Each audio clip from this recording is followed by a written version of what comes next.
Welcome back. We are going over the end of the 1950s today, so we're going to close out this unit. But the first thing we're going to do is we're going to go through a couple of review questions, make sure that we're understanding a lot of the things that we've been going through in the past few videos to make sure we can continue to build on it. So the first thing we'll deal with the end, or rather the subject of our last video, which was McCarthyism. So we should be able to understand the effect that communism or the fear of communism is having in the United States.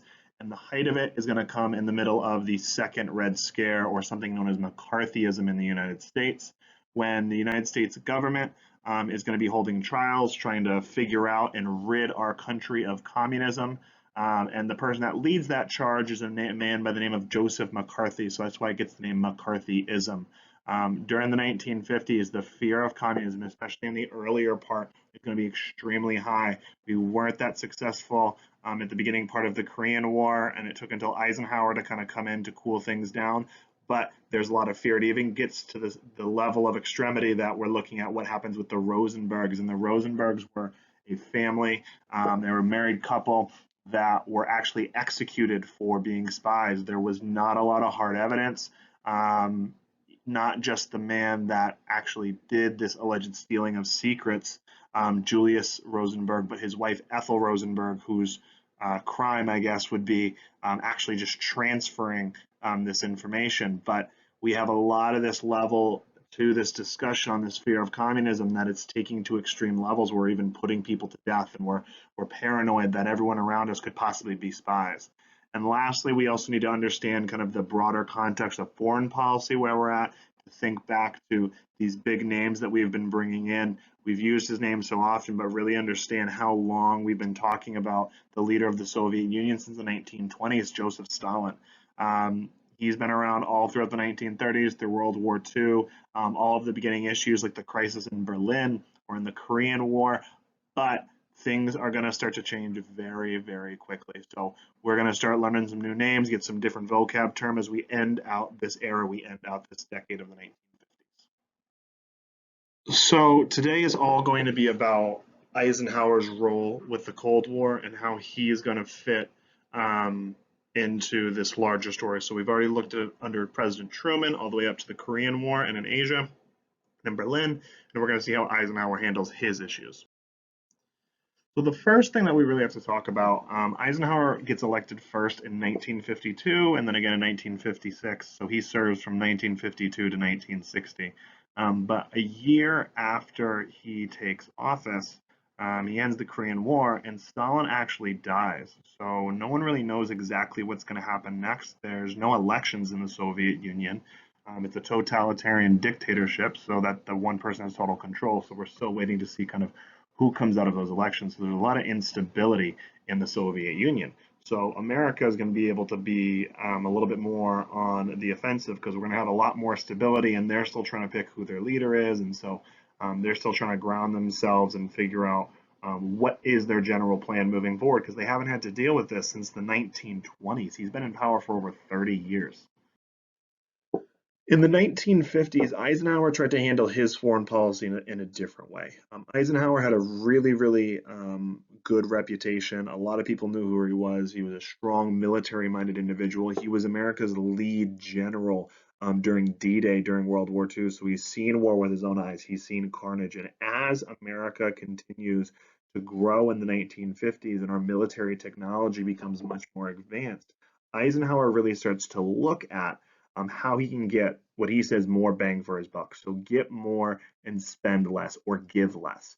And the way that we're going to do that, instead of keeping a traditional army with a lot of men on payroll and a lot of weapons and a lot of loss of lives, Eisenhower realized that nuclear weapons and long-range missiles were a lot cheaper than that. We can fire these missiles, or we can have these missiles stockpiled up to do this massive damage. It's going to cost us less than keeping a massive standing army, number one, and also could lead to the loss of less human lives on the American side. Now, it's not necessarily that we're going to use these weapons, but he wants to have a huge arsenal ready to go, because Ike's strategy with dealing with communism around the world is going to be called massive retaliation. We've seen in past presidencies, and we're going to continue to see this change, We see under the Truman administration that Truman just tries to contain communism where it is to keep it from expanding. It's not a very aggressive policy. It's just kind of trying to box it in and keep it as is. Eisenhower is much more aggressive in accomplishing that goal. He's willing to make massive threats. If these countries do not stop expanding, then we could drop nuclear bombs. We can shoot missiles from very far away from other continents and hit not just military targets, but civilian targets. And nothing's off the table. So Eisenhower is going to threaten these really, really big threats. Now, that works when people believe that you'll take out that action. But what if somebody calls your bluff, right? So if you threaten that you're going to drop this atomic bomb, that you're going to do this really, really big action, or you're going to bomb these centers, and what if they say, no, you won't? Right? They try to call you on your bluff. You really don't have a course for diplomacy. After that, if they start fighting back, then you have to do it. Then you're kind of sucked into war. So Eisenhower really kind of relies on this concept that we sometimes call Brinksmanship, which means we're going up to the brink of war. We're going up to the edge of war. We use a lot of big threats about nuclear war to accomplish his goal, and he really rolls those dice. He banks that other people are not going to try to call him on that threat of nuclear warfare. Now we'll see where that gets us. Is that going to be okay? But what if somebody calls our bluff? That could lead to a massive, massive nuclear holocaust all around the world. So it's really high risk, high reward here, and we're going to see how it plays out to the Eisenhower administration. Really understanding what this term means, brinkmanship, is really about that kind of teetering on the edge of a war.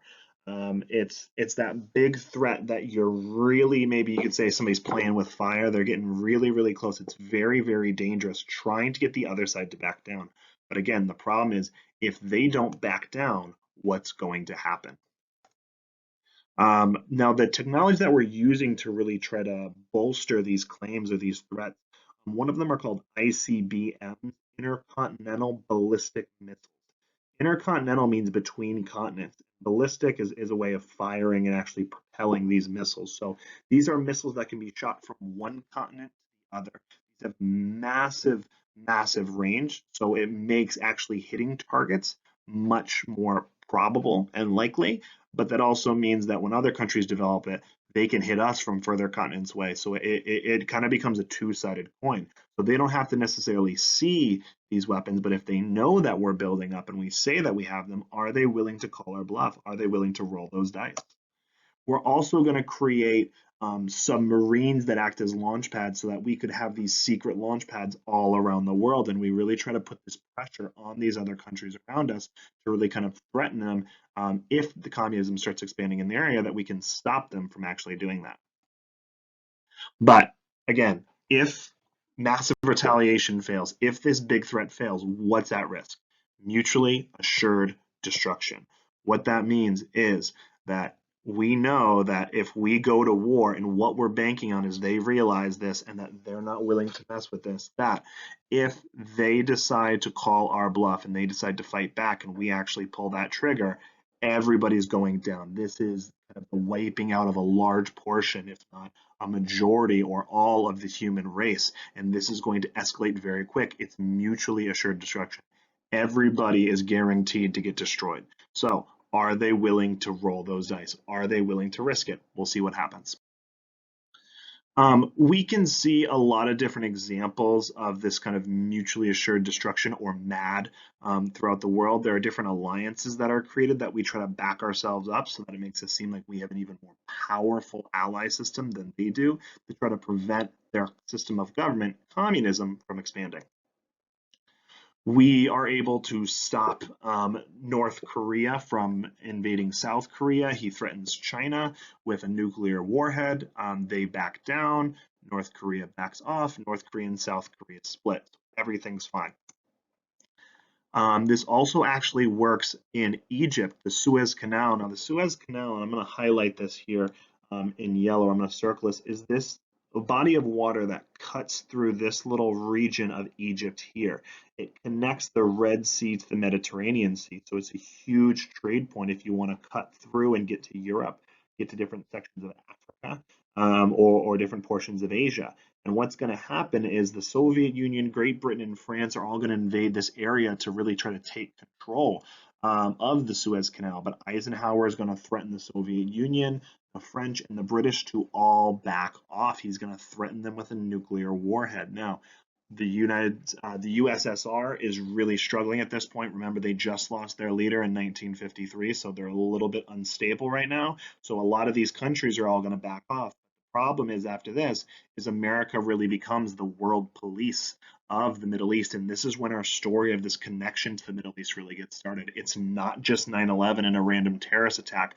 There's a series of things that are going to happen. We are going to get involved in countries like Iran, Iraq, and we are going to put up pro-democratic governments or pro-capitalist governments, but they may not be supportive of the people. So there's a lot of anti-American sentiments that are going to brew for decades and decades before 9/11 actually happens.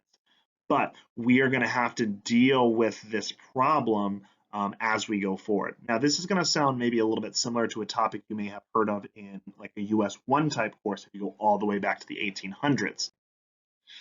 There's something called the Monroe Doctrine that's happened in United States history, where America has basically become the world police over Central and South America, keeping foreign powers from like France, Great Britain, and Russia and Germany out. We are going to see this sort of line and this division in the world that we are trying to keep foreign influences out. This is going to be very similar to a lot of things that we are going to see over here in the Middle East after the Suez Crisis. So the United States is able to really successfully back off these other governments in Asia, in different parts of Europe, at least in the 40s and the 50s. It's very successful, but the problem is America really puts itself in a position where we feel like we have to control these areas if we want to prevent communism from expanding. So America's role is going to be spreading around the world, which means we're going to start getting to a lot more conflicts and a lot more interwoven in other countries' politics to try to shape the world like we want it to be. This isn't just going to be a one-time issue, though. It's not just going to be in Egypt. It's not just going to be with China. Even though we're going to have these big public issues like we're going to see here, like we already saw in the Truman administration in Berlin, in Korea, or with China, and then now with Eisenhower administration with those, and now in Egypt, the United States is really going to use other parts of its federal government, other powers it's sort of created to try to prevent communism from expanding. One of those that Eisenhower is going to use heavily is the CIA. He's going to have the CIA do a lot of sketchy things, but in his mind, the end justifies the means. As long as we can keep communism from expanding, it doesn't matter how we do it. Examples of this in the Middle East are when we overthrow the Shah or the leader in Iran so that we could put up a more US-friendly Shah.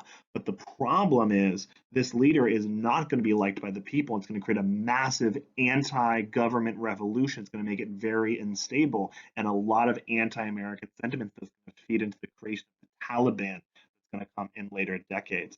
Also in the Middle East, we are going to have a government in Guatemala that we are going to help overthrow. We are going to assassinate leaders of other countries if we deem them unfit.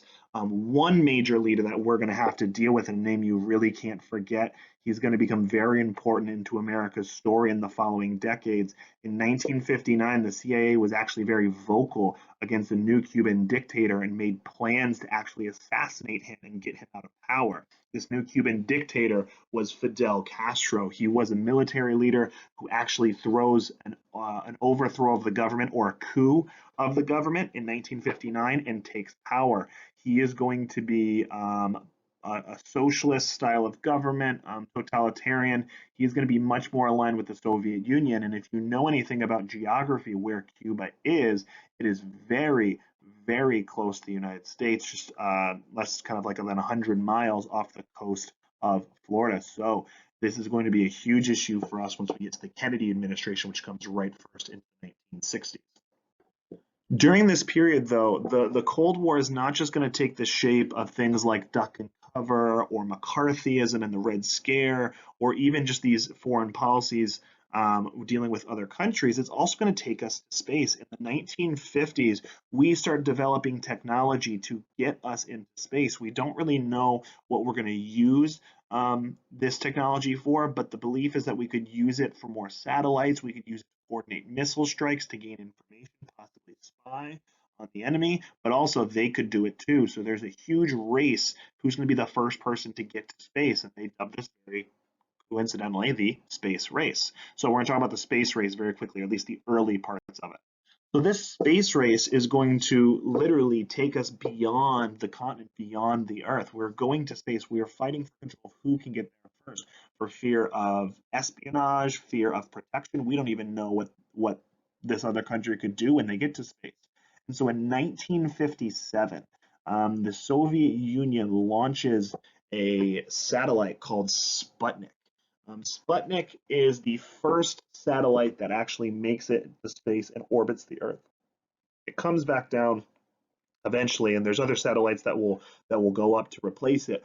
But this massive fear that the Soviet Union is now leading this Cold War race, that they are more technologically advanced, that they can do more than we can. And there is this massive fear all throughout the United States that now with this satellite, they can pinpoint specifically where they want to hit missiles. Maybe they can spy on us.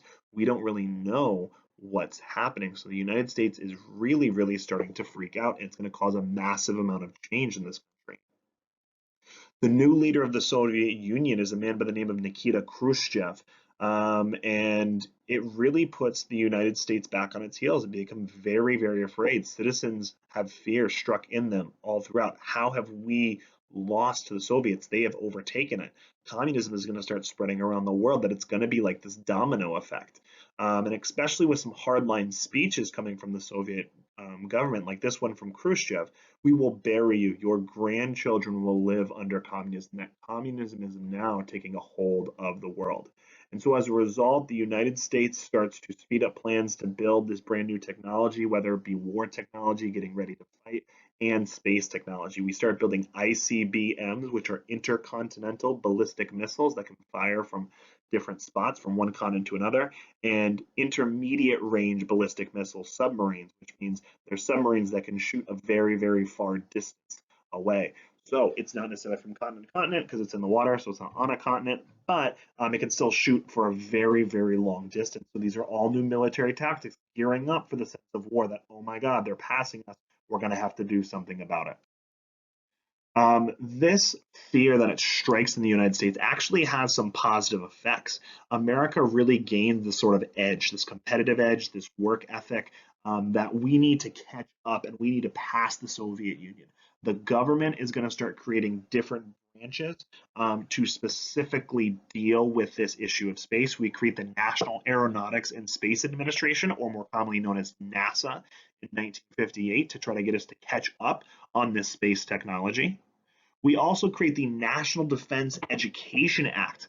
We create new legislation to promote and funnel money to schools to kind of reinvest in our education to catch it up. It becomes the high point of American education. We become the world leaders in math, science, and technology, and we start even implementing college-level courses in high schools to get our kids with an obtainable goal to the highest level possible. We have those still today. The idea is something called the Advanced Placement, or AP classes, which are college-level classes in a high school setting. The whole idea is not just to give students a little bit extra challenge. The idea is that we need to create the best scientists, the best creators, the best engineers possible to catch up and beat the Soviets, that this is a life or death scenario.